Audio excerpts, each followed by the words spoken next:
Welcome to the Run for God Run Club, where you will find God in a runner's space. Welcome to the Run for God Run Club. This is your one stop each week to be motivated and inspired to get off the couch and onto the running trail where you can, in turn, inspire others to do the same. Let's learn, laugh, and leap into running together, giving God the glory for what we are able to do in His name. Amen.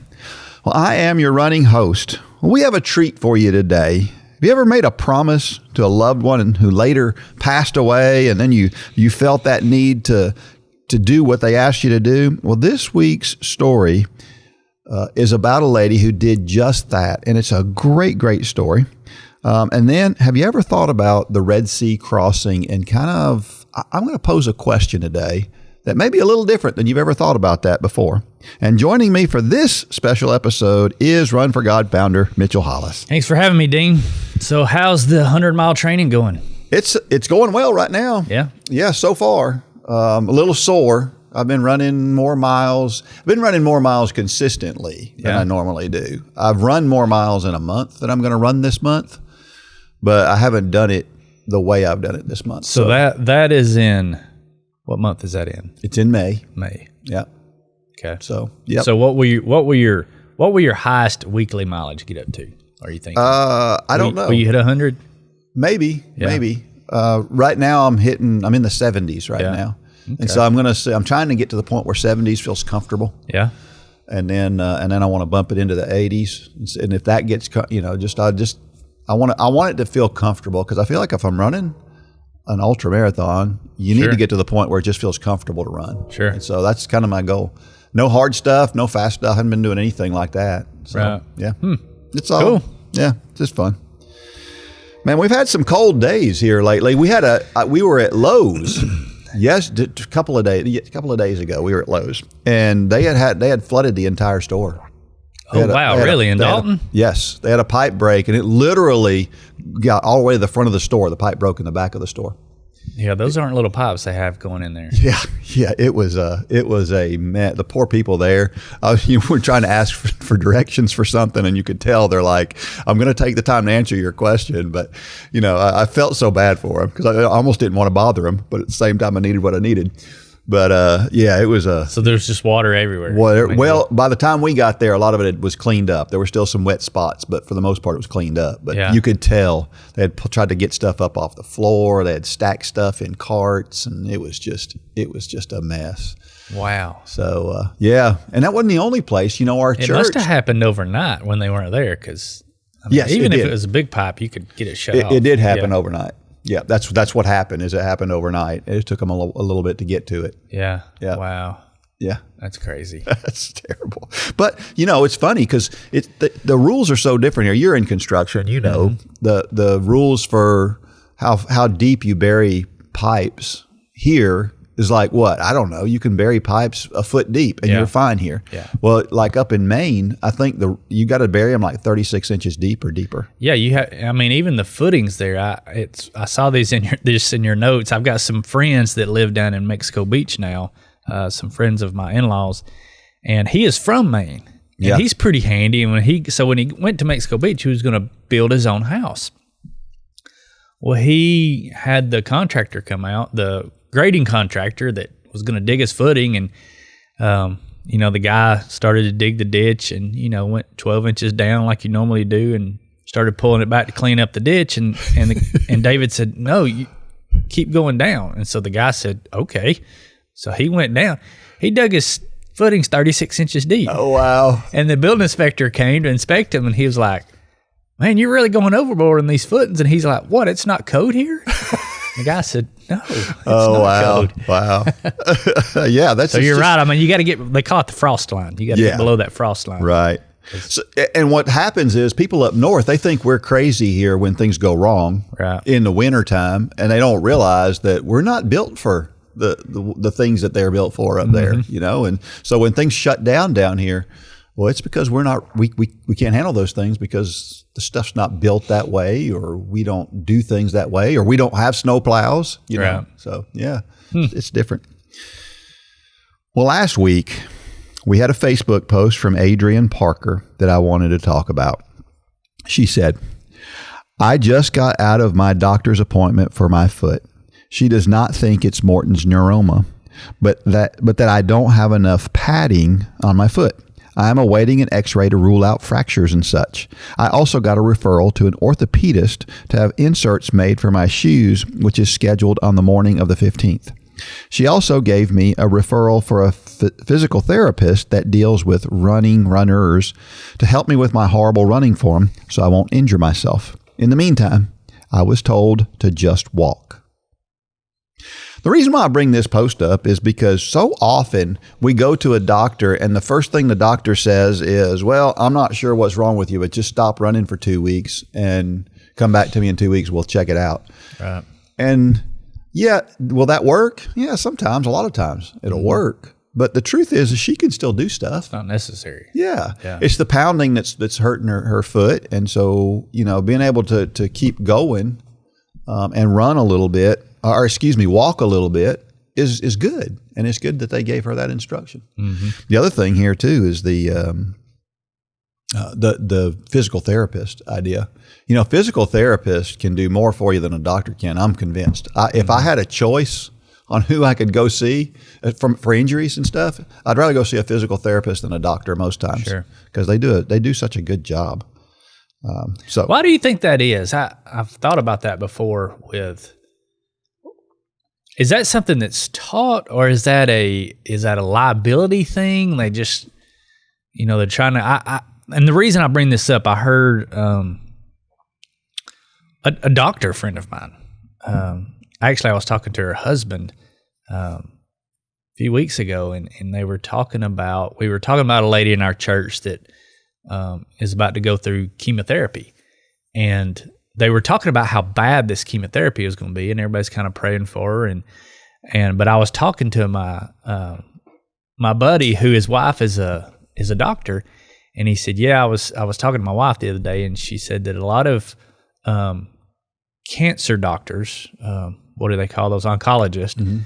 are doing too much in the realm of chemotherapy to kind of cover themselves. Yeah. So they're doing extra chemotherapy because they're just trying to cover themselves, when in reality they could, tone it back just a little bit. Whether that's true or not, I don't know.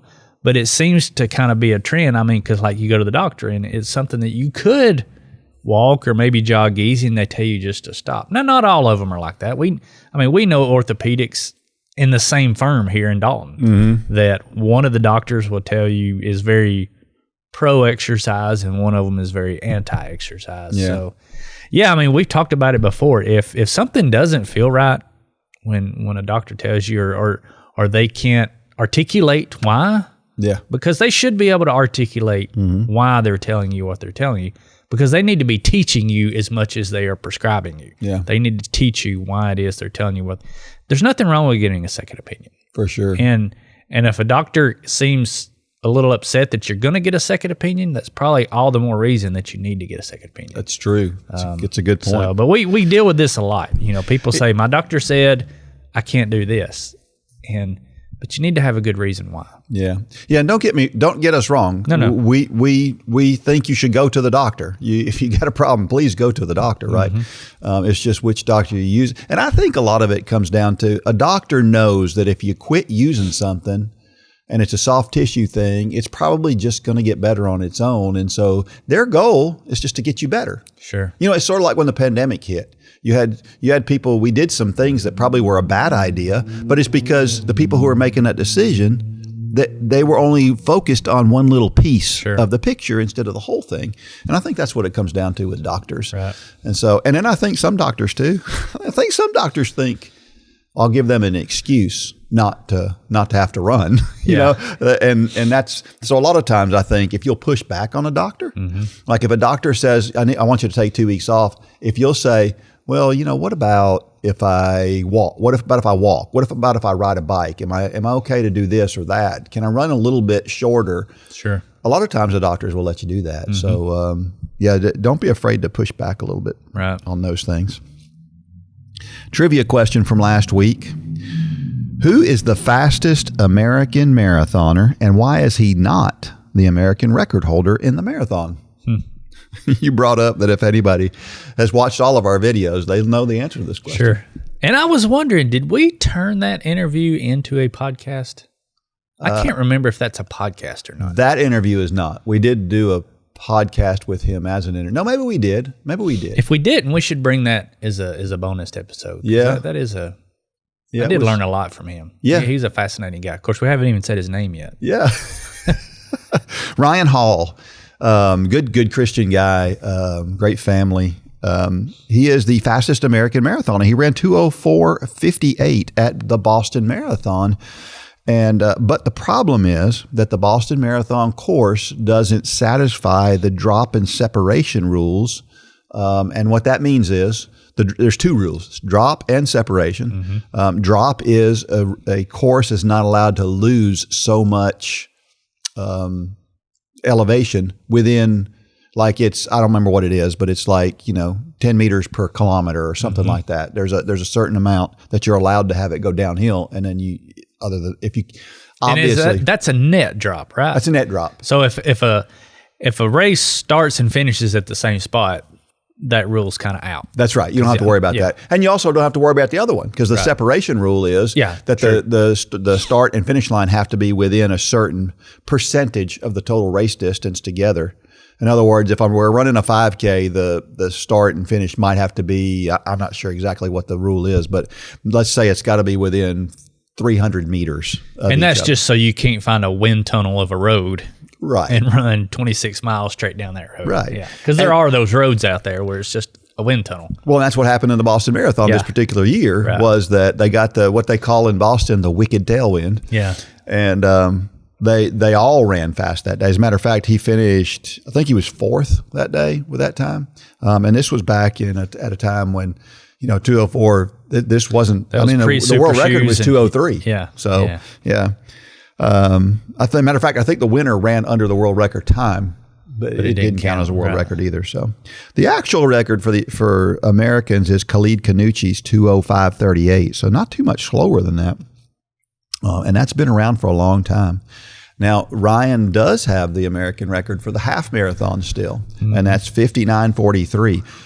That's 2 minutes slower than the world record. And a lot of people look at that record as being soft, but you know what? I think people just have a short memory. I don't like it when people throw those bombs like that. Yeah. It's a soft record. Well, then you go break it. Yeah, go do it. Yeah. I mean, come on. But all the times have changed so much these days because of super shoes. A good example is Ryan Hall. Back when he won the NCAA 5K title, he ran 13:22, which was really fast at the time. Well, now if you run 13:22 in the NCAA, you probably won't place. It's just a different world because super shoes have just changed what a good time is these days. So especially for those elite guys. Yeah. So anyway. Ryan Hall's, he's got some books out there. Go up and buy his books, read them. He's got a book called Run the Mile You're In. I like that. He also, if you're watching the Olympic trials marathon, I think Sarah is running, and his wife, Sarah Hall, he coaches his wife, Sarah Hall, who's 40 years old now and still doing top of the world. Yeah, she's doing really well. And so you can root for her in the Olympic trials marathon.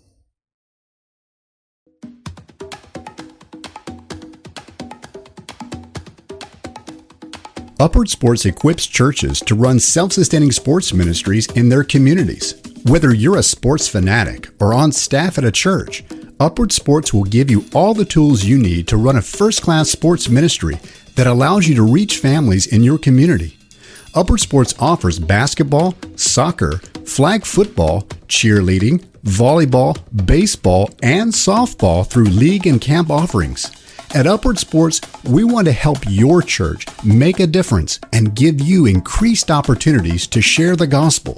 Learn more today at upward.org. That's upward.org.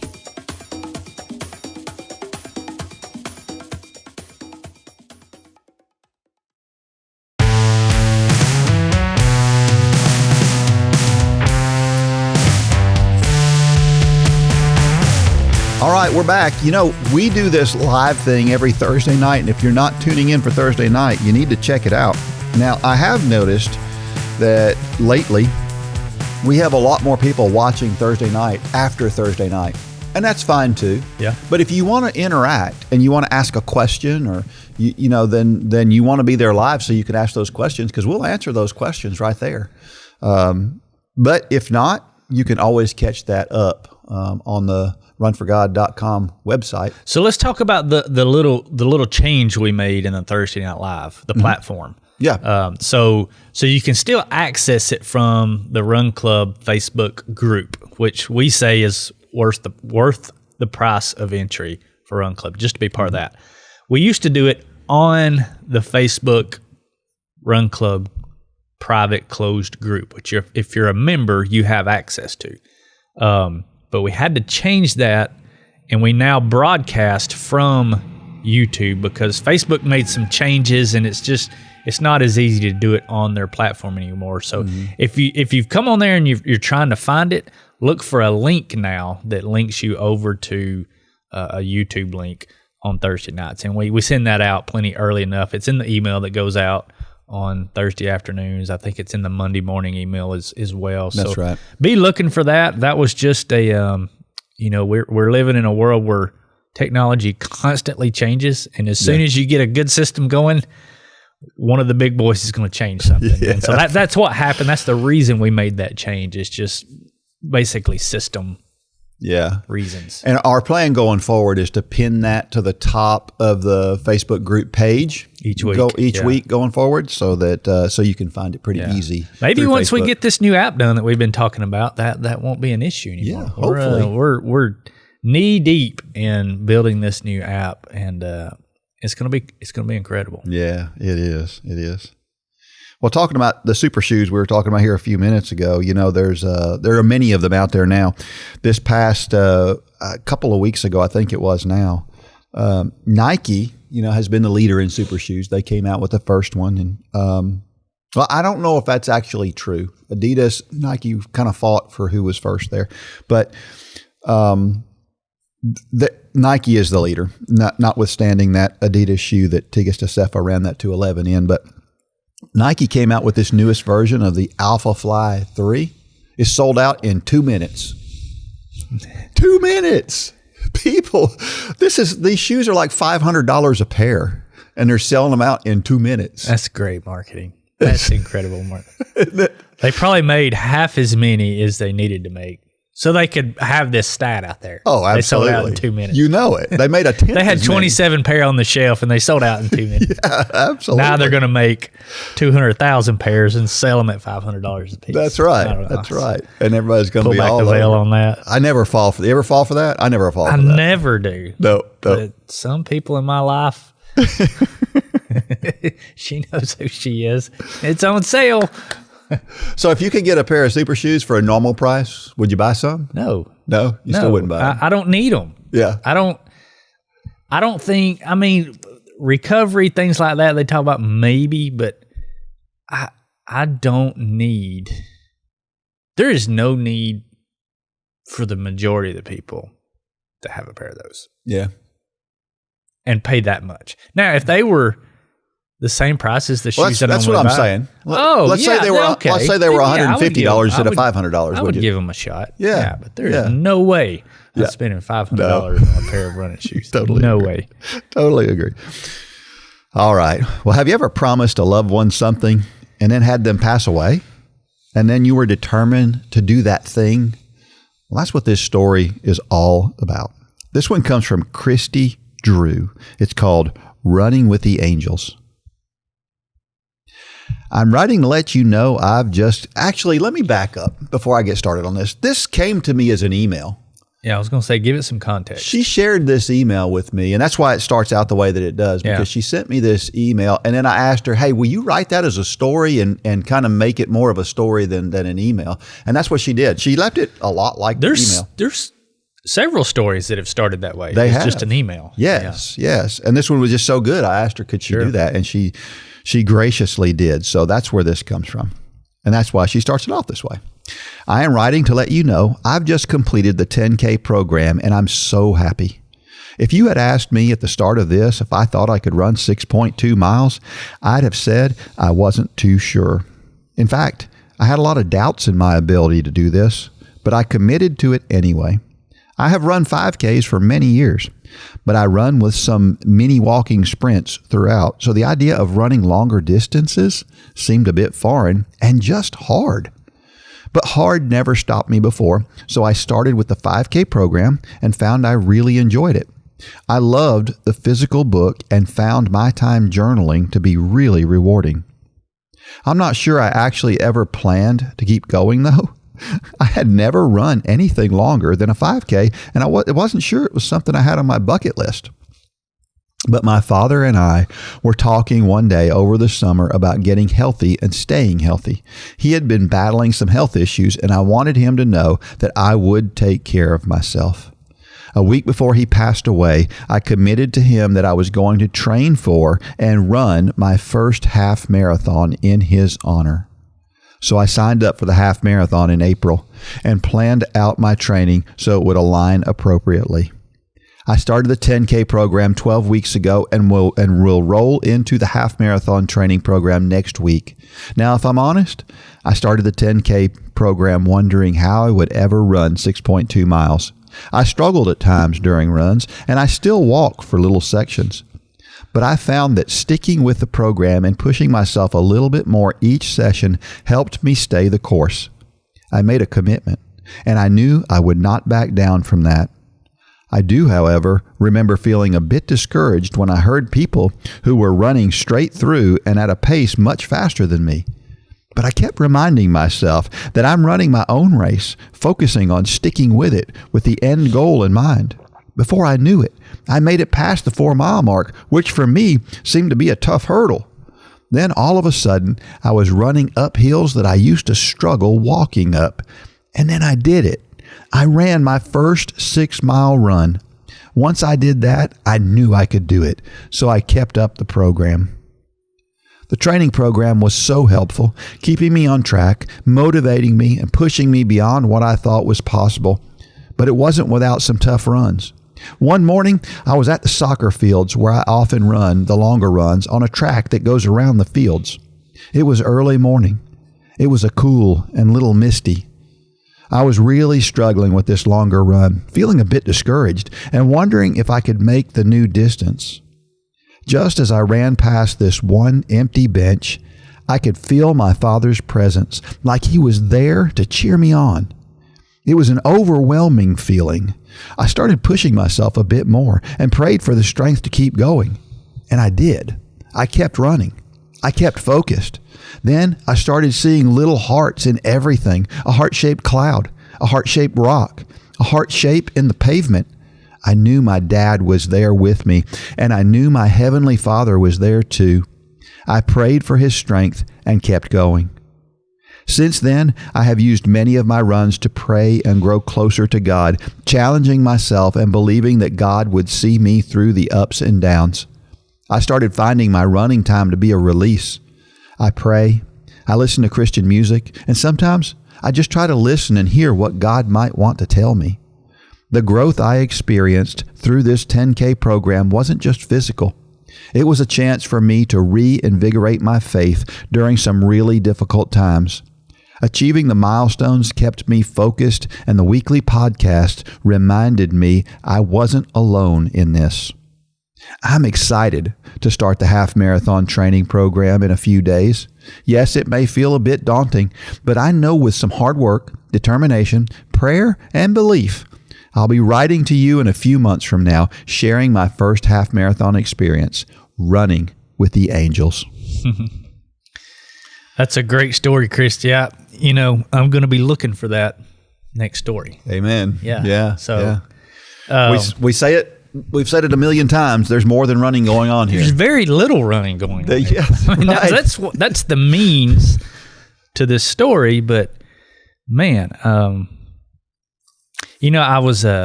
mentioned before the podcast that I started a Bible study yesterday with some guys at my church, and I brought up something that you and I question all the time of, in training, we get it. we get doing the hard things that equals a result, but sometimes we just can't connect the dots in our spiritual life that doing the hard things, it also equals a great result. And I had Derek, one of the guys in my study, he said, I wonder if it's just because, with running, anything in our personal lives, there's something tangible at the end. Mm-hmm. But in our spiritual walk, there's not always something tangible. And it's not always a reward in the sense that we think of it. Because, let's be honest, sometimes you go all in for Christ and you get to the place where you think it's a reward, and it could be another trial. Mm-hmm. But we know that the reward is in heaven. Yeah. But the things that we always compare it to, running and training and things like that, most often there's something tangible there. Not necessarily something we can touch, but we can see a time. Yeah. Or we can see a weight that we hit, or all these other things, and that's what keeps us going. And that can be what makes it a little bit harder on the spiritual side, is because we want that spiritual high after doing that hard thing, and sometimes that's just not the case. Yeah. But when we do get those God winks, Mm-hmm. we just know it in our soul. We need to use that to keep us going. Yeah. Just like she uses her dad, and she uses the love of Christ. She ran past that bench, and even though there was nobody sitting there, in her head, that's what she used. That's right. To keep her going. And who knows? He might have been sitting there. Amen. Yeah. Well, and I love the way God used her dad.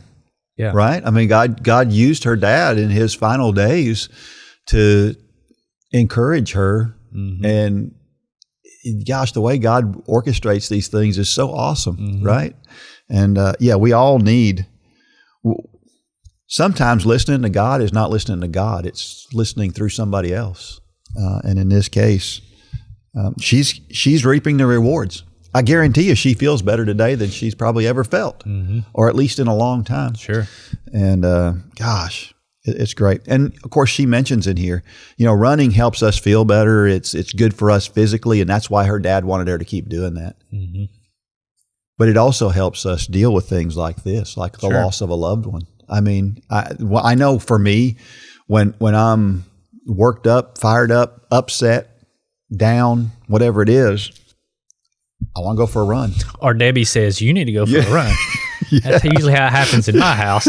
Yeah. But just the time alone, whether you're running or you're walking or whatever you're doing, getting outside or getting, it can work on a treadmill. It's better outside, in my opinion. But just getting out, there's something that happens. And it's not something we really can explain. There may be something scientific there. I doubt it, because I think it's a spiritual thing. Yeah. Getting out, clearing your head, forcing yourself to do nothing. And like she said, she tries to listen for God. Yeah. Man, think about how much better our day would be if we just started it with trying to listen. Yeah. Because usually our quiet time is us trying to talk. Yep. Us fitting everything in that we need to tell God. Yeah. And sometimes we don't need to tell God anything. We just need to be quiet and listen. Try to listen, as she says it. I love that. Yeah. Because that's what I have to do when I do that. I have to be intentional about it. Yeah. It doesn't just happen for me. It doesn't just happen. That's right. My mouth starts moving. I'm the same way. Same way. Yeah. Joshua 1:9 says, "Have I not commanded you? Be strong and courageous. Do not be terrified or dismayed, for the Lord your God is with you wherever you go." And I've had this particular scripture at the bottom of my emails for a long time. I think it goes back to when I was working in a corporate job. I just love this verse. I like the main sentiment, of the God being with us wherever we go. In other words, wherever we go, no matter where we go. When you're on a run, he's with you. When you're whatever you're doing, when you have to stop in the woods in the middle of a run because you got to go to the bathroom, he's with you. That may be a little too much, but the point is God is always with you. Well, I think it hits at the core of what we all really want. It's having someone with us. when we do those hard or scary things. I mean, think back to when you were a kid. I know this was the case when I was a kid. I would do almost anything. I was the daredevil. I would do almost anything if somebody would do it with me. Yeah. And unfortunately, I had a cousin that often would do it with me. And albeit much of that was not good, got us in trouble, got us hurt, all that. But it was having somebody with me that gave me the comfort and the courage to do those things a lot of times. Well, I guess that's what is being said here is we do have someone with us. When we see somebody over there that, God is just convicting our hearts that we need to go talk to, or we need to say something, or we need to step out, He is with us. Just like my cousin was with me when we had the boneheaded ideas. God is with us and doing the great things, but they're daunting and they're scary and they're big things a lot of times. But we have somebody in our corner. Yeah. When we think nobody else is there, there's somebody there. Yeah. Well, that's a great sentiment. The other thing about this is that he's reminding, right? God here is reminding. He's saying, have I not commanded you? In other words, I've told you this before, but let me tell you again, which is something I need. I've got to be reminded. I got a text message this morning reminding me about something I need to do as soon as we get through with this, because I wouldn't have remembered it otherwise. You answered that text message at 4:00, by the way, too. You were up early. Yeah, well. But in Kristi's case, this is a great verse because she's just gone through the loss of her dad, which is really hard, as you mentioned. But at the same time, she has this pressure on herself that she's put on herself. She needs to do this hard thing, right? And so this is why she needs this reminder that God is always with her and to help her get through that, just as you described. Philippians 4:13, I can do all things through Christ who strengthens me. I don't know how many times we've talked about this verse, but it's been a number of times, probably more than any others. But the thing that struck me this time was the word I. I can do all things. We have to take action. Whenever Noah was building a big boat, he had to build it.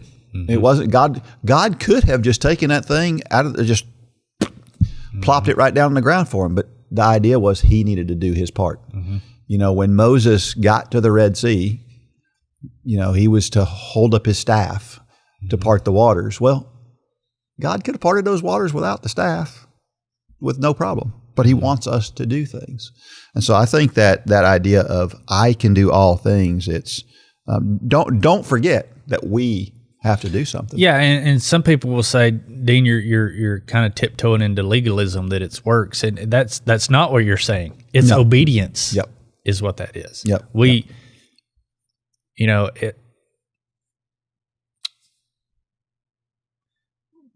do it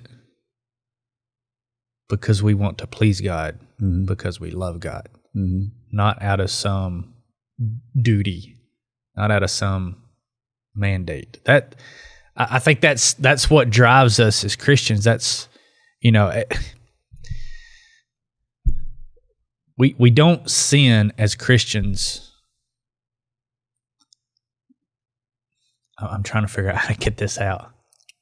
We should be driven to do the things of God, to do what He asks us to do what Scripture says, out of love, not out of duty. We want to do our best for Him, right? That's the goal is we want to. I've got this 100-miler coming up in May.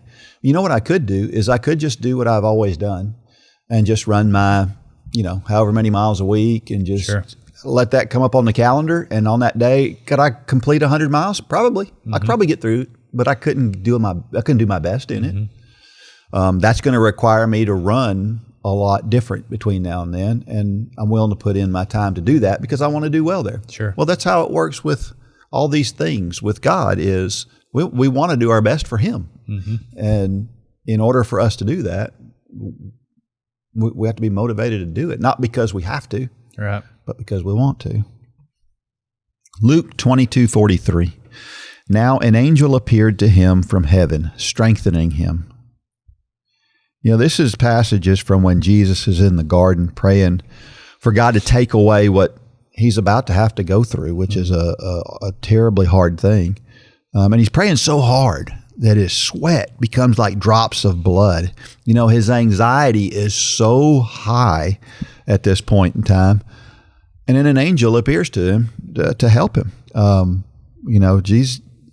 Jesus even needed help from time to time. I mean, if Jesus needs help from time to time, how much more? So why are we so reluctant to rely on God for help? A lot of times that's where we're reluctant to go to God, right? I'm about to run this 100-mile race, and there's little convenience stores and places all along the way. I could just, throw $40 in my pocket, and on the way, just stop at these little restaurants and places and have something to eat and drink. And there are no aid stations along the way. But I have a perfectly healthy, beautiful wife who is more than willing to go down there with me and to help me along through there. Us saying to God, I'm going to do this on my own, is like me saying I'm going to do the 100-miler on my own when I've got somebody who wants to help me. Mm-hmm. God wants to help us, but he also wants us to ask. So, I go to my wife and I say, hey, will you help me through this? Before I ever sign up, I'm like, will you do this for me? And of course she says yes. Sure. And God says yes. And God's ability to help us, he says, my yoke is easy and burden is light. He says that because he wants to help us with whatever. And he's not a God that makes it a habit of imposing his will on you. Yeah. We're free to do what we want. And unlike us many times, we're going to put our 2 cents in. God doesn't always do that. Mm-hmm. He wants us to come to him with childlike faith and ask. Mm-hmm. When I was a kid, I would go to my dad and say, Dad, I need whatever. That's exactly how he wants us to approach him.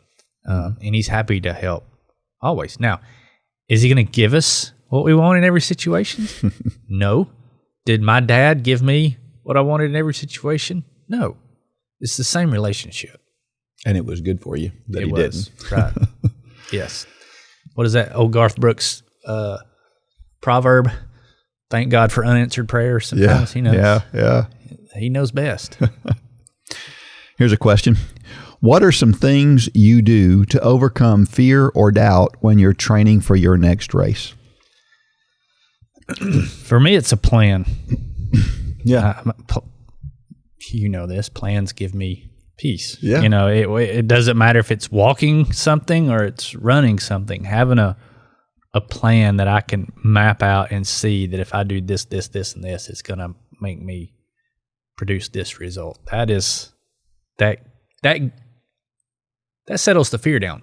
Facts are your friends. Yeah, and it gives you some confidence. Yeah. The other thing that we do is we go through. I've got this 100-miler coming up, like we've been talking about. I'm going to do a whole bunch of long runs, and those long runs are going to get me ready physically and mentally to go through the hard thing that's going to be race day, which is part of your plan. It's part of the plan. Yeah. Exactly. I mean, we hear it all the time. People say, well, I could never run a marathon. Well, they've just never sat down and put pencil to paper. That's right. Because, for the Couch to Marathon, well, can you run for 90 seconds? Well, yeah, I can do that. Well, then you can run a marathon. Yep. It really is, but it's the plan that shows that. But people are so quick in so many areas of our lives. We do this. So, well, I can't do that. Well, yeah, you can. Yeah. You just sit down and think about it, write it out, and that'll give you comfort. The facts, again, are your friends. Yep. Some of those journeys are long, but they're the long ones are the best ones, right? Sure. Yeah, we just went through that in a Thursday night, this past Thursday, talking about that.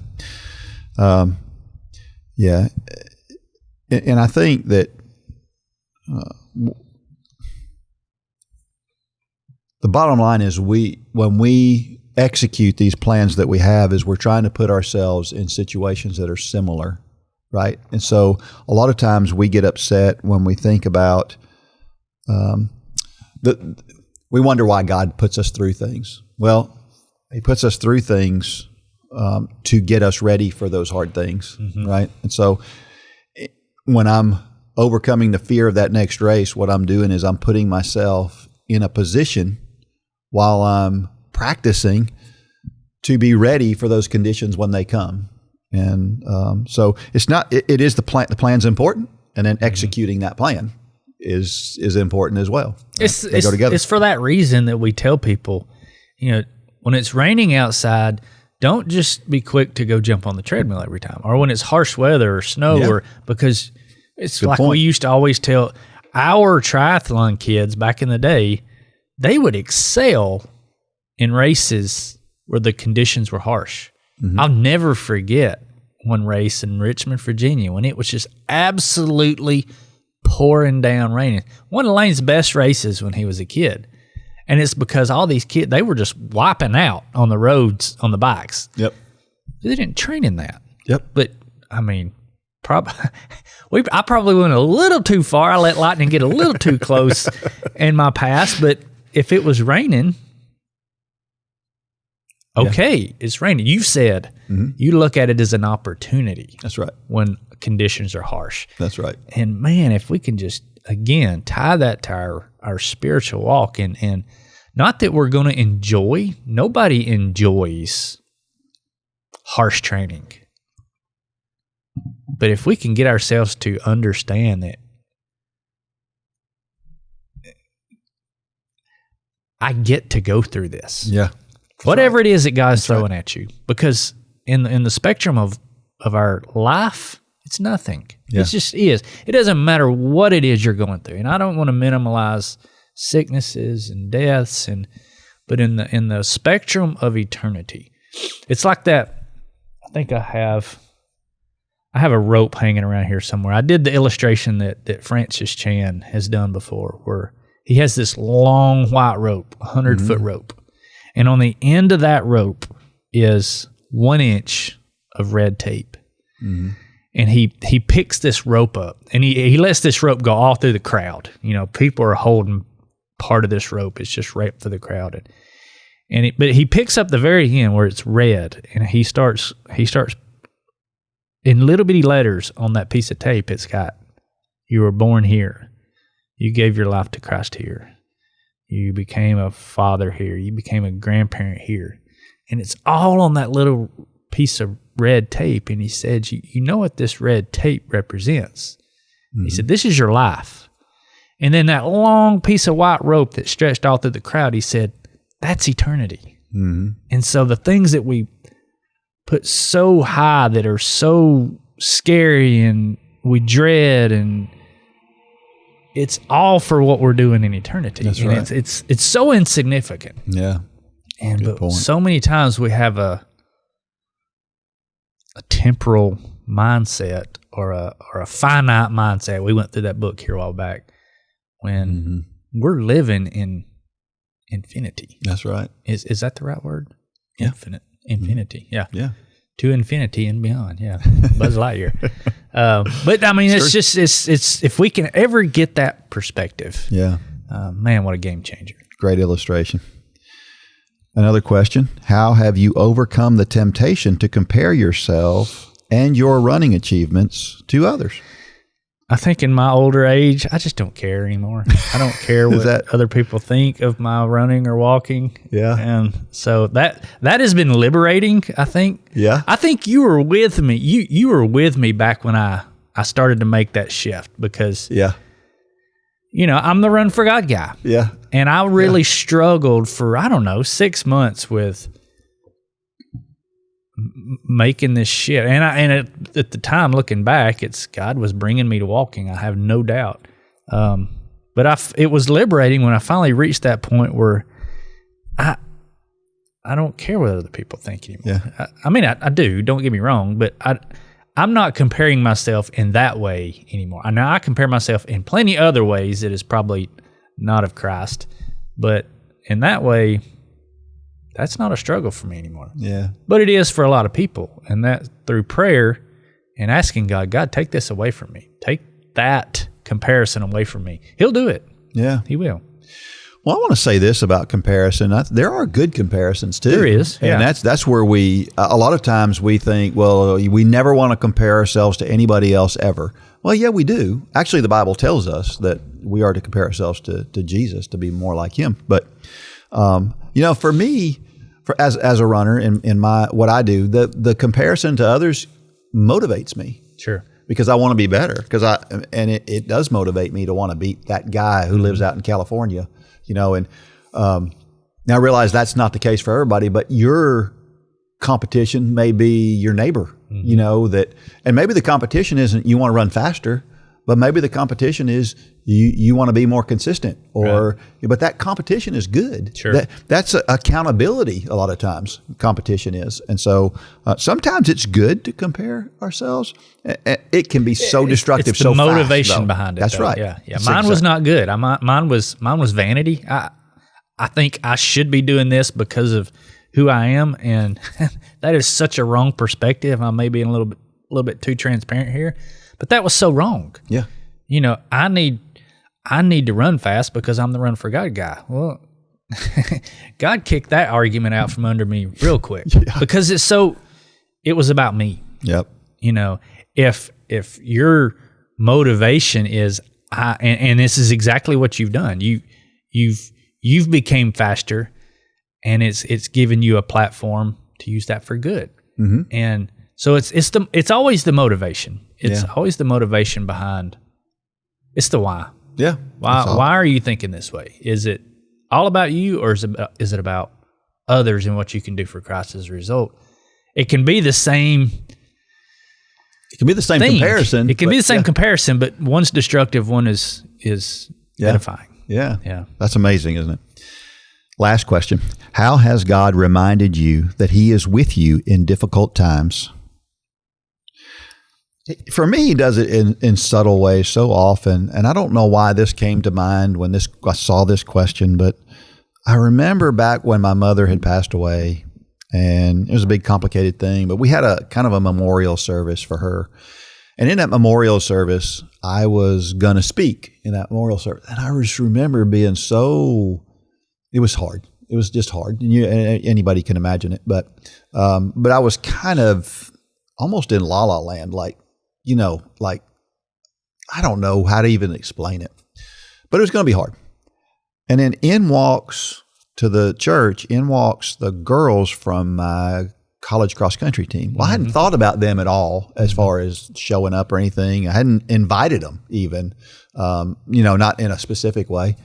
And they came, the whole group all together came walking in, and it calmed me down so much in that moment. And I don't even know why, but it did. And I think God he does stuff like this that a lot of times when I feel overwhelmed, he just puts this little thing in front of me that just calms me down. And it's amazing to watch him work like that. I don't know. Have you had moments like that? Yeah, I think I've mentioned this before. For me, it's past experience. It's looking back. Yeah. Gosh, I'm in this hard thing right now, and God, why do you have me here? Well, you don't have to look back very far to see the last hard thing you were in, and the valley you were in, and the good that God brought out of it. And so that always comforts me because it's trying to connect those dots that going through the hard things, going through that hard training run that he'll work out. Well, God bringing us through hard trials in our life is really no different than that. He'll work out. Yeah. It's going to produce better things in your life. It's hard. It stinks while you're in it. And that's why it's always, you hear pastors talk about the windshield and the rearview mirror and those sermons, but they're right. That rearview mirror is there for a reason, because sometimes we do need to look back at where God has brought us from and what he's brought us through, because he may have you in the mud right now. But you can look back and see that you were once in the mud before. That's right. And you're thankful for that. You say, I wouldn't change it for the world. Right. So why would now be any different? Why would the thing he's bringing you through now be any different than? But we do. We're like, oh, this is different. No, it's not. No, it's not. And sometimes it takes a friend or a family member to speak that truth, and it hurts, and you want to slap them. Yep. But they're right. Yeah. They're right. Yeah, absolutely. It is so hard to stay on track as a runner or a walker. The world also makes it difficult to stay on track spiritually too. For pennies a day, Upward Sports Run for God Run Club can make both of these journeys more fun and much easier. Join the Run for God Run Club and get access to training plans, videos, and the best group of active Christians you will find anywhere. Go to runforgod.com and sign up today.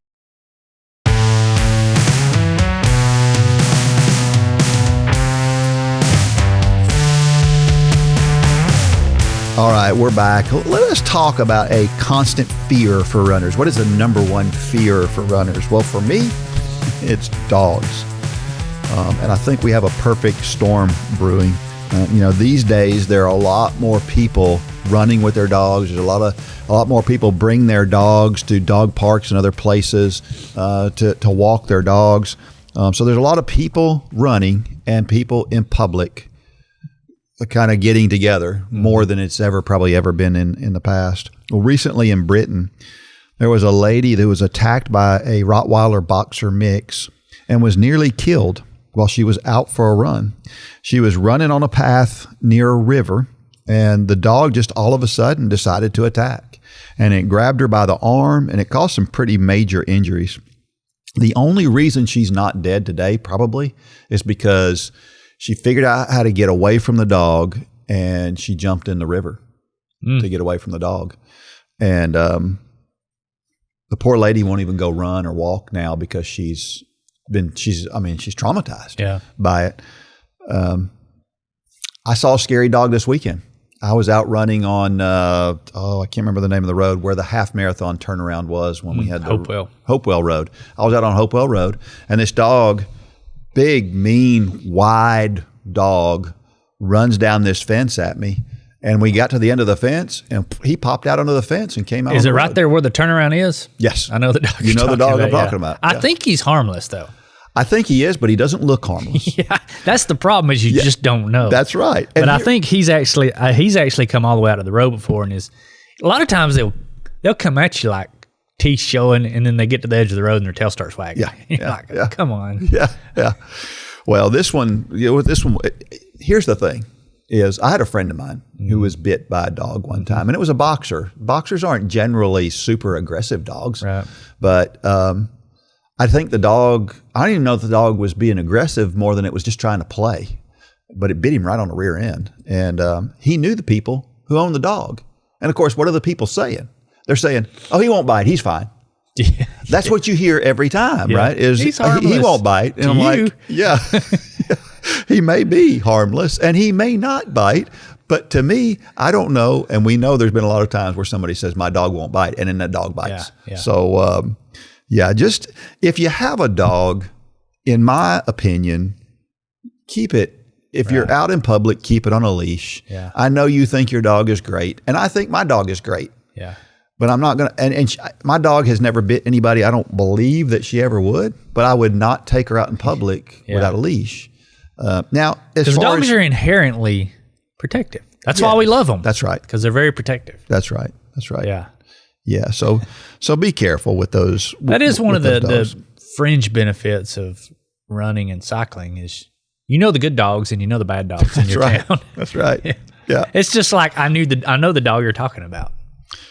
Well, and I hadn't been on that road in a while. And I'll tell you how I finally got rid of the dog. He followed me for a little bit. I finally got, and I don't know why I didn't do it right away, but this is the best way to get rid of dogs. I still, to this day, it is the best way to get rid of dogs. I'm going to share with you a secret that is one of the best secrets you'll ever learn as a runner. But it's not proven. Well, I guess not. We don't want somebody to do this. That's true. Well, Dean told me to do that. It doesn't happen. It doesn't work 100% of the time, but I bet it works 95% of the time. Okay. And here's what you do. Act like you're picking up a rock and you're going to throw it at them. Yeah. You don't have to pick one up. Just act like you're picking one up, and you rear your hand back like you're going to throw it at them, and they will turn around and run the other way because they think you're going to throw something at them. See, I do, and I've never been bit, and I've come across a lot of dogs. But you know what I typically do? I start whistling at them. Like, Oh, yeah. come here. Like I want to pet them. Yeah. And I mean, 90% of the times that tail start wagging. Yeah. I mean, I did it to a German Shepherd over where I run by my house. Yeah. There's a 6 mile loop there. And man, this dog, he's big. And Yeah. he's sitting on the front porch of this house. And if anybody runs with me that part, I have to tell them, I promise you this dog is harmless. Because he'll come just charging 90 miles an hour. He'll get close to the road and I'll start, come here, boy. Yeah. Tail starts wagging. He comes up and lets you pet him. But yeah. That's a good one, too. But it doesn't always work. So Right. So be careful. All right. It's a time for Dean's Thoughts. That's a time when I share something I've written about the intersection between running and faith. Well, have you ever come to the point where you had to make a decision of faith? This one's called Red Sea Moments. When the Israelites were on the run from the Egyptians, there was a lot of anxiety, to say the least. To a much lesser degree, we can be anxious when we are going to step into an arena we know very little about. If you've never run before, those first steps can be riddled with doubt and anxiety. If you've run in your past, but it has been a long time since you took a step, it can be a little scary. If you have always wanted to run a marathon, but have been too anxious to sign up, you understand. For me, I have signed up for a 100-mile race. It has been a bucket list item for me for a long time, so I'm super excited to take on the new challenge, but it wasn't easy to commit myself to doing it. We've all been there. There is something we have always wanted to do, but as soon as the opportunity to actually do it is standing in front of us, it's easy to freeze. The Israelites did not like being slaves in Egypt. We know the story. The reluctant leader, Moses, goes to Pharaoh 10 times before he decides to let them go. The Israelites were also reluctant to go, even though things had been really difficult for them. They were, after all, able to eat, which, last I checked, was pretty important. But they left under Moses' direction nonetheless. Then Pharaoh changes his mind, ostensibly because he realized he didn't know who was going to do all that work, and sends his army out to retrieve them. The heavily fortified army chases them out to the Red Sea, where they had the Israelites captured, pinned against the banks of the sea. The Israelites are saying, "See, we told you, Moses. We could have been just fine in Egypt serving them while we had 3 meals and a roof over our head. Instead, you've taken us out here to die." Moses tells them to hush. That's the southern interpretation. And God is going to deliver them. God tells Moses, "Quit your talking, hold your staff up, and I will provide a way through the sea."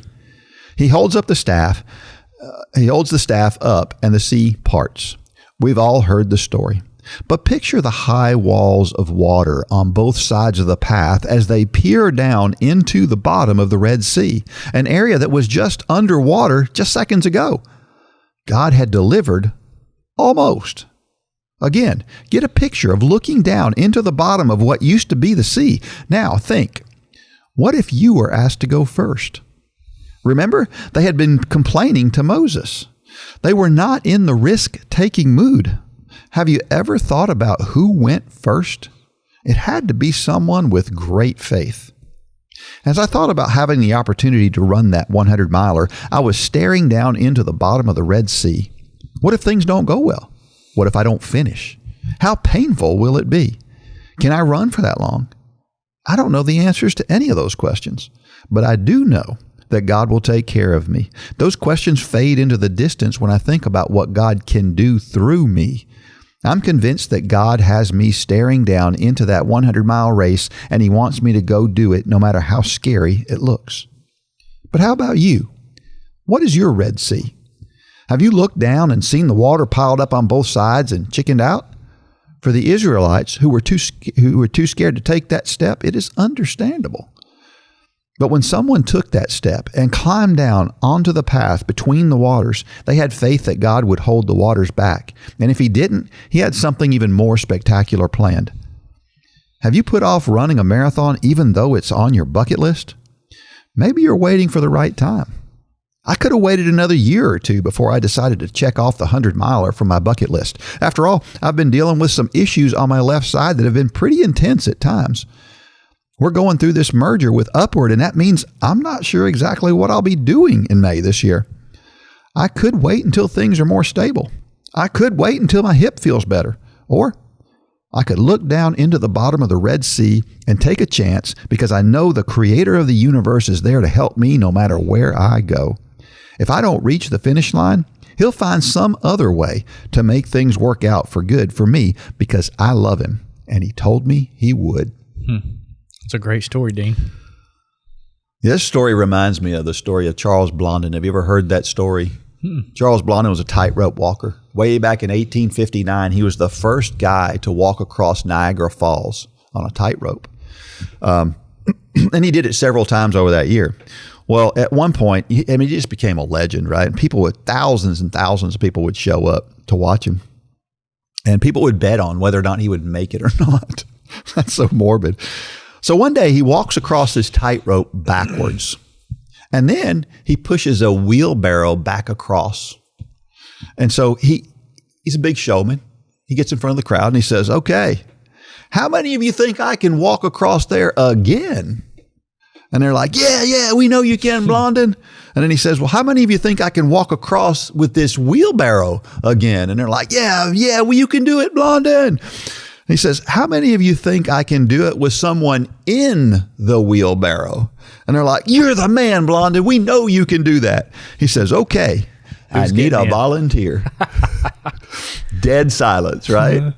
Because the truth is the difference between faith and saying we have faith are two completely different things. Yeah, when you started saying that, it's kind of where that, I made the quote here years ago, true boldness is putting your faith into action when the only thing you have to fall back on is what you claim to put your faith in. And I was using the example of the tightrope walker, the modern day tightrope walker. What is his name? Walenda? No. Is it Nick? Nick Walenda? Yeah. A lot of people have walked across, these high things, but they've always got the net. Mm-hmm. Well, that's not boldness. True boldness is what this guy did, what Walenda did. They had faith in their ability. Mm-hmm. And true boldness was going out there on that tightrope when the only thing they had to fall back on was their ability. That's boldness. Yeah. But so many times we want to do things for Christ, but we want an escape route, or we want a net, and that's not what God calls us to do. Mm-hmm. God will often call us to do things that will utterly fail if he doesn't show up. Yeah. And I think that's what you're hitting on here. Those are the scariest moments, but they're also the moments of the greatest reward. They are, and we've seen it. We've seen it right in the Couch to Marathon. We've seen so many people who are like, "There's no way I can do that." Yeah, and then they do it. And you hear them say in the beginning, "The only way I'm going to do this is if God gets me through it." Well, guess what?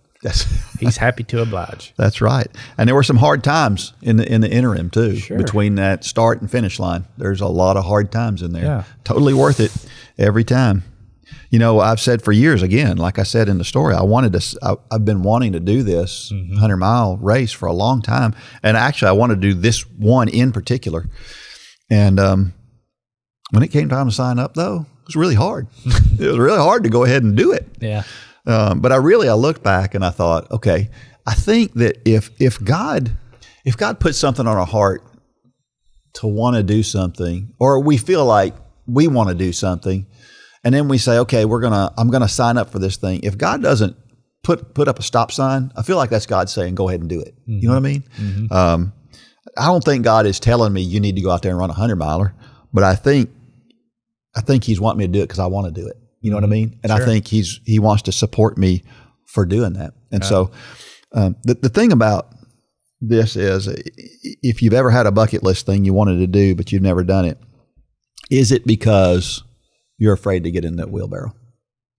That Blondin is pushing across that tightrope.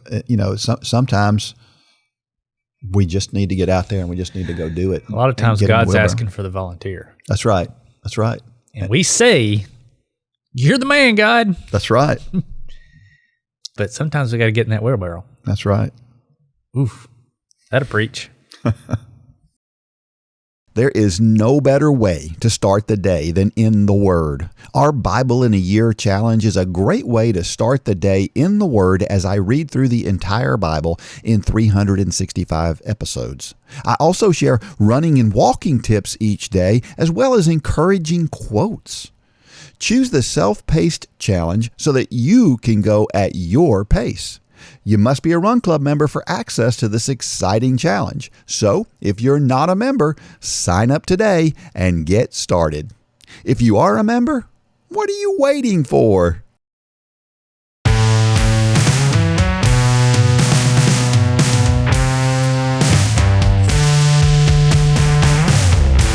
Well, every week I share a reason why running and or walking is so awesome. And this week, well, it's good creative time, right? I don't know how many problems I have solved while out on a run. I mean, you're trying to figure something out and you can't figure it out.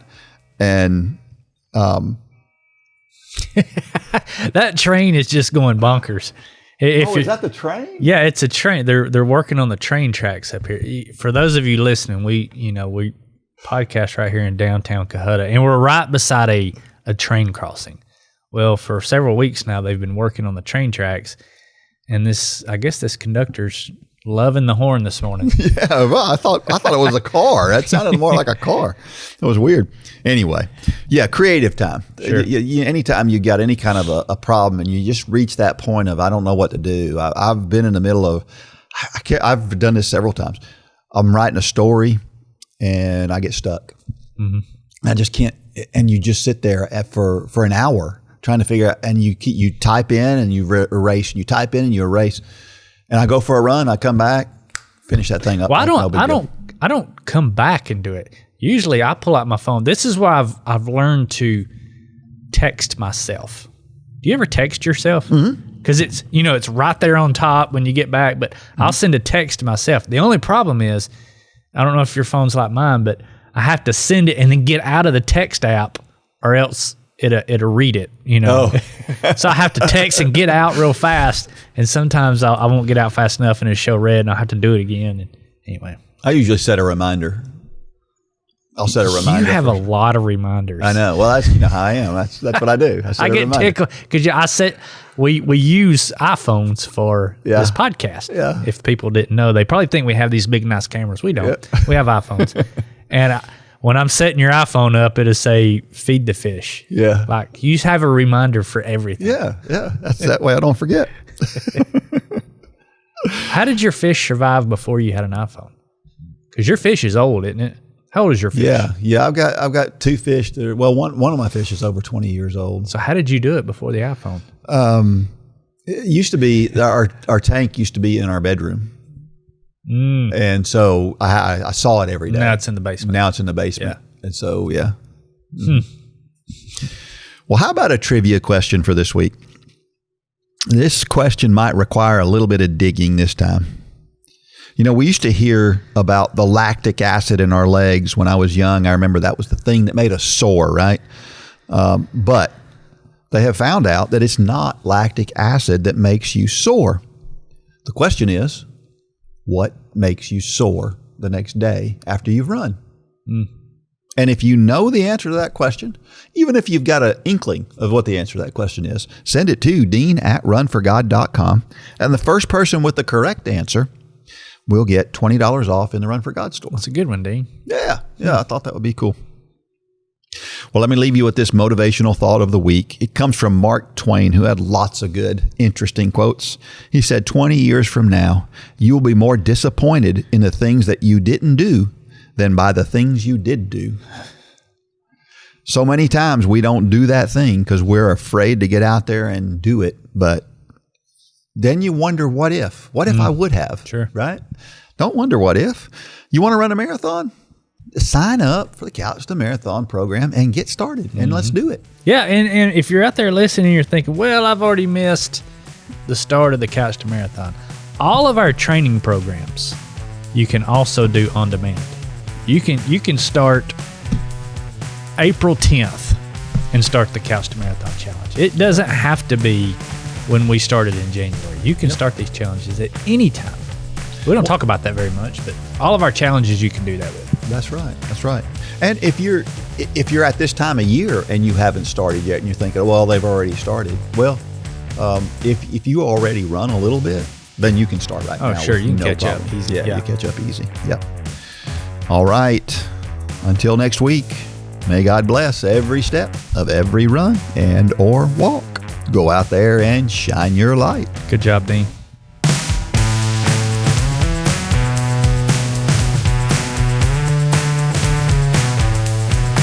For more information about the Run for God ministry, go to runforgod.com. If you have questions about your salvation, click on the Peace with God tab. There's nothing more important. Thanks for joining us today.